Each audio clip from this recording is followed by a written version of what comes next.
The first thing that we'll do is get you a high quality setup so that you sound and look amazing, and people will have an intimate experience when they are listening to you. That's one of the benefits of a podcast, is that it feels very personal, like the person is talking to you. Most hosts never achieve the results they hoped for.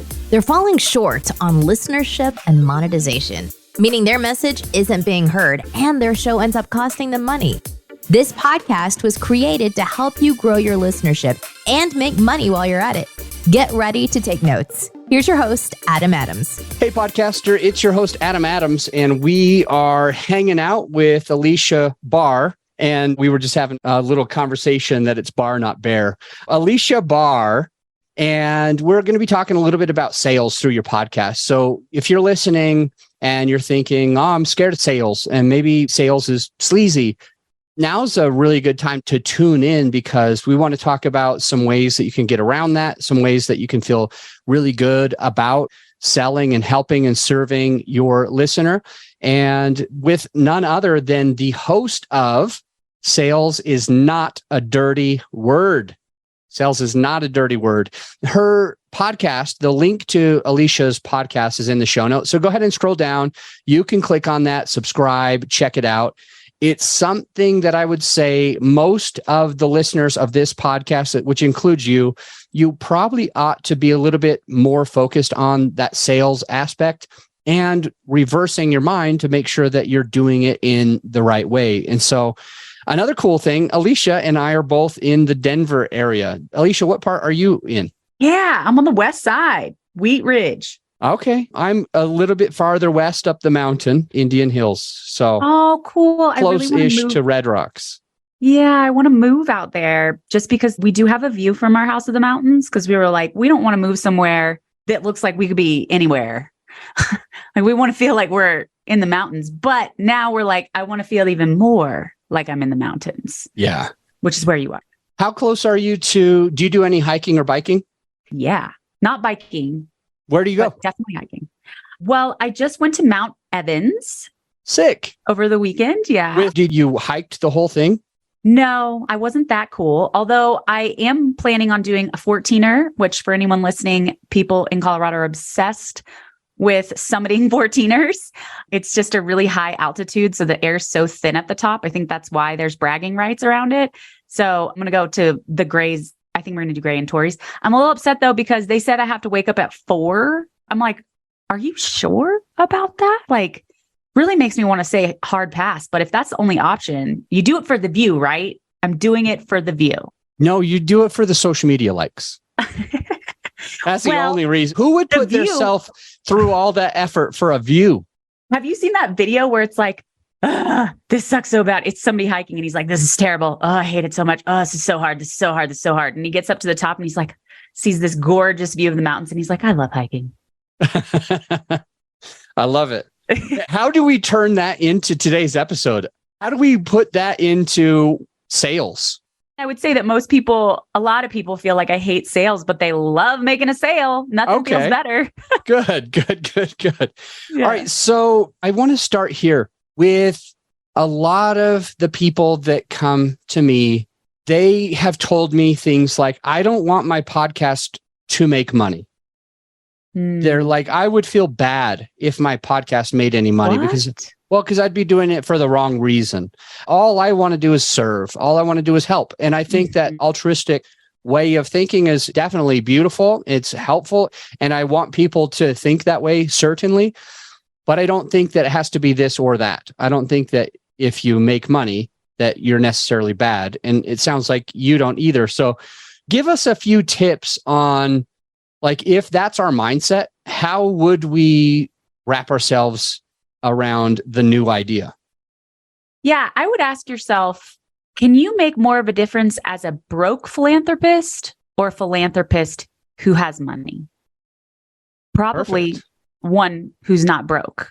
It's really hard to make a difference as a broke philanthropist. So if that's like your approach is being altruistic, then you could really tie that into the podcast as a percentage of every whatever goes towards whatever impact you're trying to make or whatever difference you're trying to make, and tracking those differences and milestones and making the audience feel like they're part of contributing to that. And there are lots of ways that you can, because I mean, like, it's just hard to make a difference if you're struggling financially. Yeah. What if the listener is saying, yeah, but like my business makes money and I already put money somewhere. I'm already giving a certain amount of money to the needy or to this cause that I really believe in. My podcast, all I want to do is just give people value, or all I want to do is just give back through the knowledge that I've learned, the punches that I've taken, so that other people don't have to go through it. What if someone's talking that, saying that, like, I don't even know if I want my podcast to make money or be something like that? Would you have a way to reply to that? Well, I think that it's important to understand what your goal is from the podcast. So if you're trying to impact more people, is the best way to impact them by working with them one-on-one or in a group format? Or is it just a podcast? And if it is just a podcast, that's okay. If you're just podcasting about like World of Warcraft or whatever hobby that you really love, and you're not trying to monetize it, and it's just like a good time for you, like going out to play pool or something, like that's fine. But if you have a goal of impact, it's really important to explore if what you're doing is the best way to make an impact. And they might say, well, what if I just work for people for free? Which I have heard people say that, other than the fact that that just, unless you have a lot of money, of course, taking on pro bono clients feels good. But a lot of times, think about when you sign up for something that's free, what is your level of commitment to implementing what you're doing? It's low. So when you pay for something, you're more likely to follow through. So a lot of times when you do something for quote unquote free, even though it's your time, you're doing a disservice to both of you guys, because you're not getting paid for it. And the person's not going to do anything that you suggest because it was free. Yeah. I was working on my fitness. I was the type of person who focused a lot on my business. And I think I was working 12 to 16 hours a day usually. It ended up being a ton of hours, and really lost my health and stressed out, and even relationships were going down. But I was really focused on that one part. And I decided to change. It was like 2018. I decided to change. And I got a lot of advice, free advice from friends who had done it, friends who had been there, friends who knew what they were talking about. And they would come and they would let me know, hey, this is what you got to do. And they would even help try to hold me accountable. And it didn't work very well at all. And I think it's because I didn't work as hard. I tried to do some of the things, but I didn't take it as seriously. And then I paid someone a lot of money to help me finish this off, since I could not figure out how to do it on my own. And his way of doing it wasn't that different, but I ended up shredding the pounds and looking how I wanted to look. And I think it was just simply because I was paying. I don't think I wanted to do it when I wasn't paying. I didn't believe in it, but that monetization really supported me. So you're saying that basically our listener is that person who wants to get that next level. I'm wondering if this is what you're saying. If they get 100% just free advice, some of it can help them. They can learn some of those things, but ultimately they're going to get the most results when they start working with someone in a paid way, because they're more committed, or no? Yes. I mean, I was kind of speaking to the person who wants to make an impact. So if you want to make an impact, working with people for free is actually not the way to make the biggest impact. So there are situations where you're just like making a ton of money and you want to take on a pro bono client, and you need to vet that person very closely and make sure there's somebody who understands the value of what you're doing and is going to implement what you say, even though you're doing this. There are situations like that, right? But you want to be careful with it. And really, on the whole, most people, the majority, will not implement something that is free, at least not at the same commitment level. So if the ultimate goal is impact, then it's really important to understand that. And a lot of times it helps you understand that by seeing it from your own experiences, like the one that you just shared. Yeah. Because I think you make a better impact if you're one-on-one with someone rather than having them just listen to the podcast? Yeah. So that's also what I was saying is like, okay, so you want to make an impact and you're doing this on a podcast, but depending on what you do and how you're trying to make an impact is the better way to make an impact actually doing something one-on-one or in a group setting or having a course that walks them through it or whatever, because there's so much information out there all the time. There is no lack of information. People need to know how to take action on that information in a condensed and concise way. So if you're able to say, this is what you do, steps 1, 2, 3, instead of them listening to hours of your podcast and piecing it together themselves, they're going to get a better result usually. So there are different types of podcasts. There are some that are just for funsies and like rock on, do that. But for people who are like coming from this making money is bad thing, I think it's like really important to understand that the exchange of money is helping the other person just as much. Let that resonate. Love it. The exchange of money helps them just as much. Would you say, Aleasha, that your podcast is a funnel for a business that you do and how you make money? Yeah, definitely. How does it look? Yeah. So, I mean, I'm trying to help people shift their mindset in the podcast for sure and offer valuable information and talk about things that apply to my types of listeners and really talk about the symptoms of things. I think one of the biggest ways you can impact somebody is offering empathy so that they can feel seen and heard and understood. And so offering that and then being able to offer a solution to it too. Like there's only so much that you can go into on a podcast. So offering a way for somebody to take a further step to get the result that they want in their life. So at the end of my podcasts, I have been playing with telling them that I can do a sales quick fix call where I'll identify the top 3 things that are going wrong in your strategy. Because a lot of times people are like, no one's moving forward, but I'm not sure why, right? So I can look at a call or a script and immediately tell you. And it's a great way for us. I think it's a great way to find out if someone's full of it. Like, are we a fit? Like, is what I'm saying resonating with you? And I say all of that on the episode. And I also like promote the person if I'm interviewing, of course.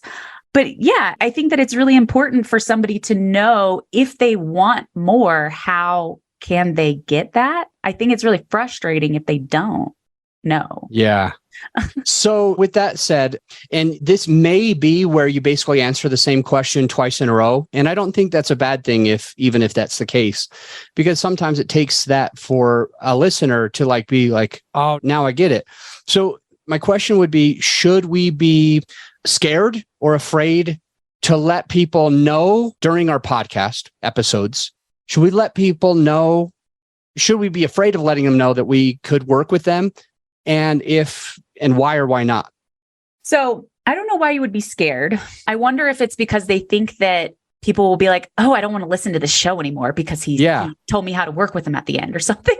Yeah. But I mean, I think that the easiest way to understand if something is valid is putting yourself in their shoes. If somebody tells you how to work with them on a podcast for like 2 minutes at the end, are you like, I'm not listening to this person anymore if everything they said was value before that? No, right? Like, that's silly. You wouldn't say that. And then the other thing is if you were talking to somebody and they were talking about this amazing restaurant, let's say, oh, the food was so good. It was like the best Thai food I've ever had. I felt like I was in Thailand. It was like an exotic experience. And then they just won't tell you what the restaurant was or how to eat there. How frustrated would you be? Yeah, I love it. I love that. Say that again. Well, a lot of times metaphors really help. So restaurants is one that I like to use a lot because people recommend restaurants all the time. And you don't realize that it is basically a sales process, right? When somebody says, what do you recommend? It's like, well, what's your budget? What are you in the mood for? What kind of experience are you trying to have? Where are you staying? And then you provide a recommendation based on all of that information of what's the best fit. So if somebody was like telling you how wonderful this restaurant was and the experience they had and how they're still thinking about it, they're dreaming about it. I mean, they basically went on vacation while they were eating the food, and then they won't tell you what the restaurant was. You would be like irritated. Yeah. And it's the same thing on the podcast. You're sharing all this wonderful information and they're like, but what if I want to experience more of this for myself? And you're just like, I'm not going to tell you. So I got a couple questions. Number one is, you know how you said, like, what's your budget? What are you in the mood for? What do you want to experience? And you may have had another question or two that I didn't get down.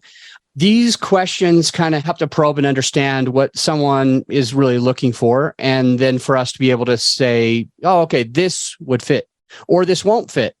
So for example, okay, then don't go there because all they have is sushi and you want a steak or whatever it is. So these are also questions that we kind of ask. If we're on a sales call, for example, we might say, like, what's your budget? What are you in the mood for? What type of experience do you want? In 1 year from now, like, what does success look like? Why are you doing this? Do you want to do all of these parts or just these parts? Okay, we can help you with that type of thing as well. But I wanted to ask you because of the budget thing. Yeah. And a lot of people, I was going to say neglect, but sometimes it's not neglectful. Sometimes it's actually purposeful. They omit talking about their prices, like on a podcast, or they omit it, or they just like, oh, just schedule the call, or even on the websites, no prices are listed. I'm curious what you think of that as somebody who really does a lot of sales and helps other people with sales. What are the pros and cons of talking about our price, or at least price range? On my podcast, I say, when we do marketing for other podcasts to grow their visibility, we are a premium price. We're a high price. Like, we're the $3 signs. If you're looking at food, we're the $3 signs, not the $1 sign, to give people an idea so they can say, oh, well, should I even entertain going to this restaurant? Should I even entertain calling them about that? Is that a good thing, a bad thing? Why or why not? So I think that giving people an idea is a great thing. The thing that I hear missing from what you're saying, and what most people are missing from what they're saying, is the result of the thing. So you're saying we're premium, and I love that you're owning that and you're not like ashamed of it or like trying to pretend like it's any different. You're like, no, this is luxury. I mean, there's people who like luxury. They want it done the best way. They want the Rolls Royce. We're the Rolls Royce of podcasting. But connecting that to the end result, which is, if you want to have a top 1% show in the next 6 months or the next 3 months or whatever it is, we're the Rolls Royce of podcasting and we'll do that for you. So just connecting it to the end result is going to help somebody understand a lot more why they would invest that amount of money. That's great. I love that. And what if our prices were low or medium? How would we share the same thing if we had like middle-ish prices that were kind of average? And what would we say if we felt we were like below everybody and we're just like crazy for people to not hire us? Oh, I mean, well, that's the positioning angle in itself. So like, we are the affordable podcast producer. If you want a podcast that's going to be in the top 1% in the whatever amount of days, or like whatever your result is, because that person still provides a result, and you're just starting and you're on a shoestring budget and you're like, how am I going to do this? We're your people. You can fumble around with it for a year or two yourself, or you could work with us and get it done in 90 days or whatever it is. Yeah. Just really like connecting who your person is. Because my whole strategy is it's fitting, not selling. So who is your fit? Is it the person who has a shoestring budget and has a year and doesn't know what they're going to sell or what the purpose of the podcast is? Then call them out in that way so they know, oh, that's me. And same the premium. How about, okay, I want to move it here. Good stuff, by the way, about fitting, not selling. Yeah. And I think that's kind of like, it just reminds me of the doctor. We've mentioned it on this podcast just a few times over the last few hundred episodes, but we talk about doctors sometimes and how upset I would be to go to a doctor office and for them to not see me, not ask me any questions, not poke me or pry me or ask me, does it hurt if I do this, or give me that x-ray, but they just like gave me this like solution that they just came up with before I even walked up. And so the fitting is, let me ask you about this, about that. You kind of have some, I call it, it's like in a discovery call for me. You have a few questions that you double check. Am I the right fit for you? Are you the right fit for me? Which goes with your idea of fitting, not selling. And I wanted to talk about the sales call because I still get a little nervous. I did door-to-door sales for like 5-6 years straight. Impressive. And lived to survive, right? I did door-to-door sales. I've had a business for a long time, but it still sometimes feels a little scary, like vulnerable. when you're on that face-to-face call with somebody. So what if our listener is feeling some type of anxiety? They're like, okay, I'm hearing what Aleasha's saying. I should talk about what I do on my podcast. I shouldn't be afraid of it. I should make it a fit. But what if we're just like trying not to get on that call because we just don't know how it's going to go? That anxiety that we sometimes get. Yeah, absolutely. You're like, how am I going to navigate this call? Like a lot of people feel like they need to convince somebody.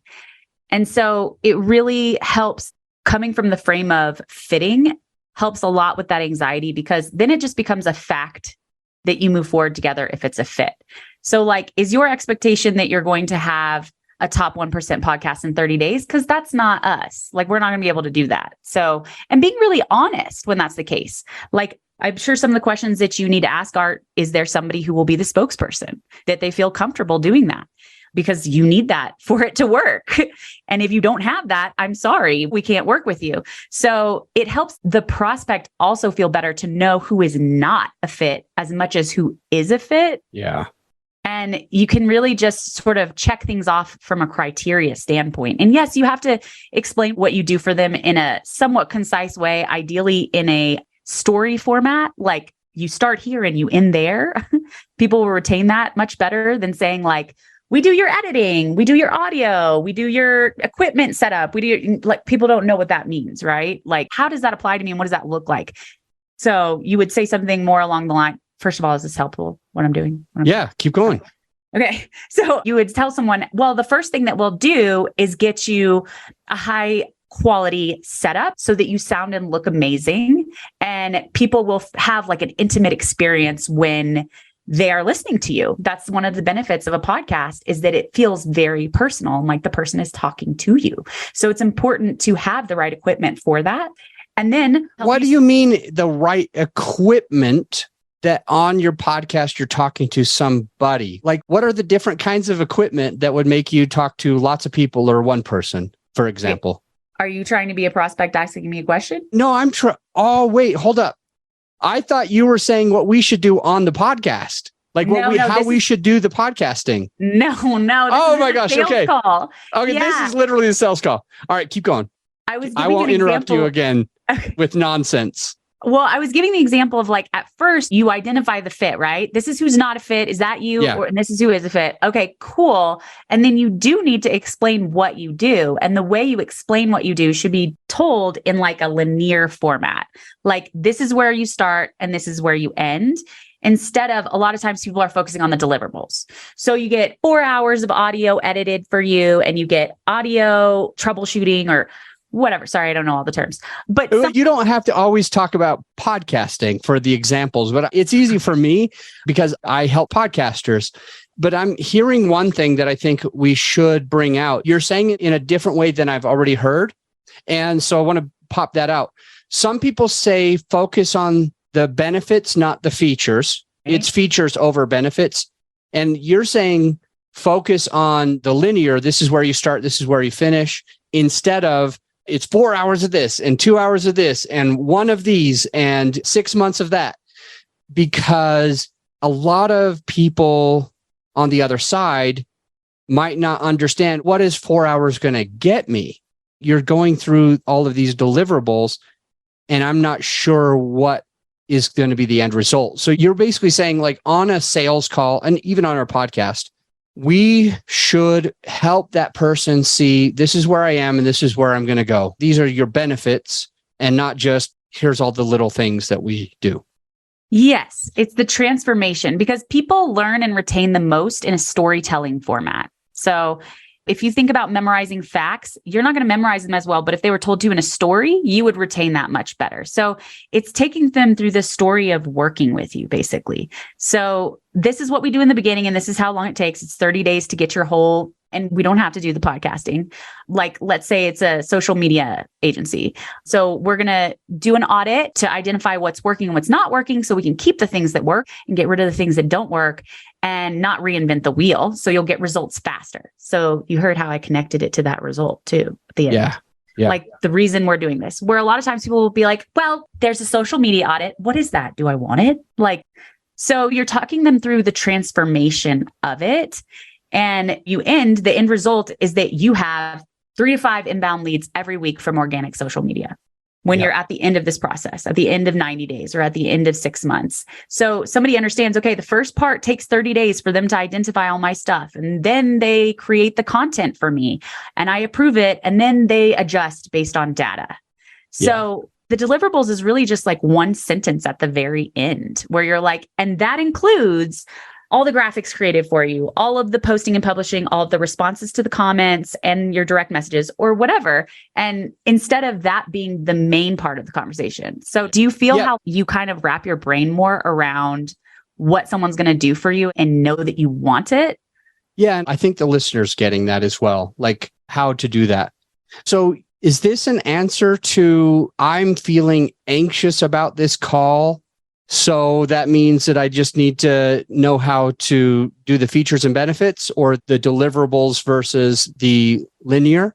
Or is there something else that can help us get that confidence to even get on the call? Yeah. I mean, the thing that's going to help the most with the confidence is the fit. So you can confidently let someone know when they're not fit. Like when I work with a client, the one that I just recently worked with, for example, she would talk to people who weren't a fit and she would just like waste a whole hour with them. And she was like, I don't know what to do. And it's like, okay, if they answer that they can't implement their own social media, you let them know, actually, I'm not the person for you. And I'm going to point you to someone would you like me to introduce you to somebody that I really trust and recommend?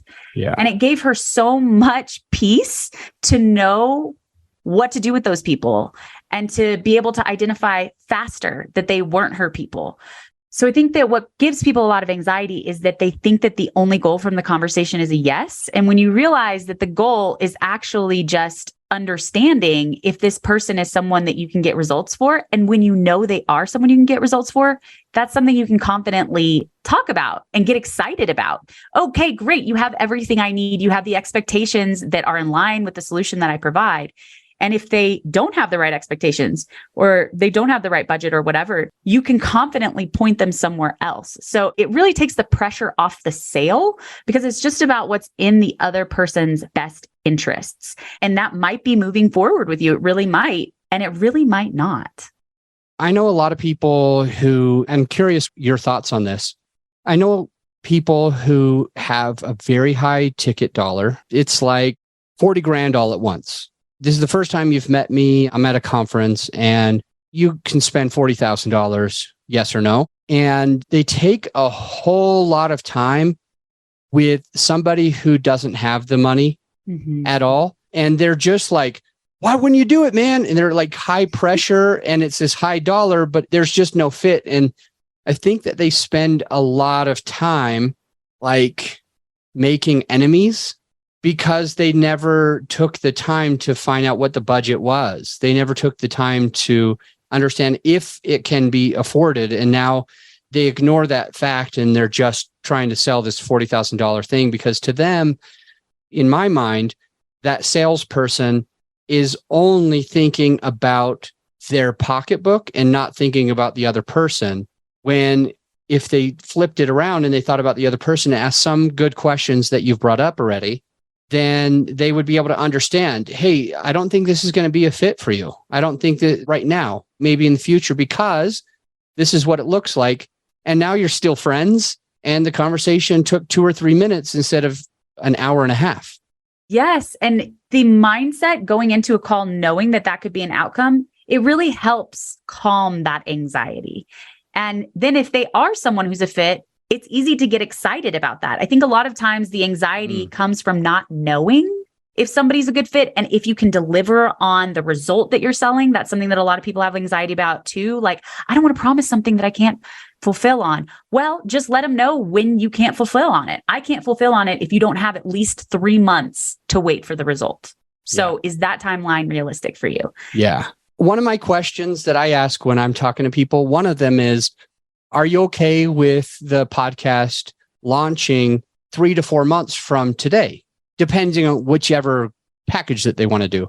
Some people already have a podcast and we can do things like the next week. But if someone's launching a brand new podcast, are you okay with this taking us 3 to 4 months just to launch? Because there are some people out there that tell you, I'm going to have you come to my conference on Saturday, and by Sunday, your podcast is already up and running, like as if you've already got your mic, your headphones, your whole title, your artwork. I don't know how they would do it because it seems very ready, fire, aim versus ready, aim, fire, like spending the time to do it right. And so I talk to people. I'm like, you're planning on launching a podcast.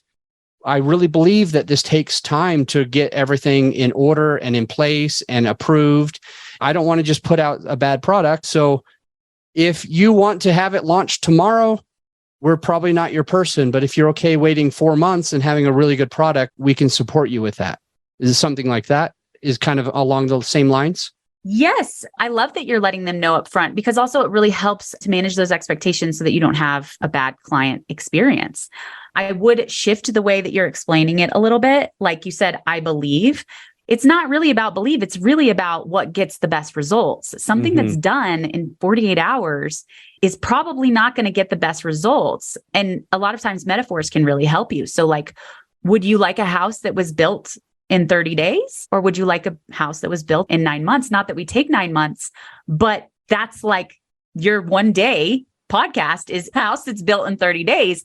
That house is going to have problems. It's not going to be the house that you want to live in. So you'll have to redo it, right? You have to update it and repair it. So a lot of times metaphors can help somebody understand the value of how important something is to the success. Again, keeping the result for the person as the ultimate compass for them to understand. And so it's not really an opinion or a belief of yours. It really is a fact, right?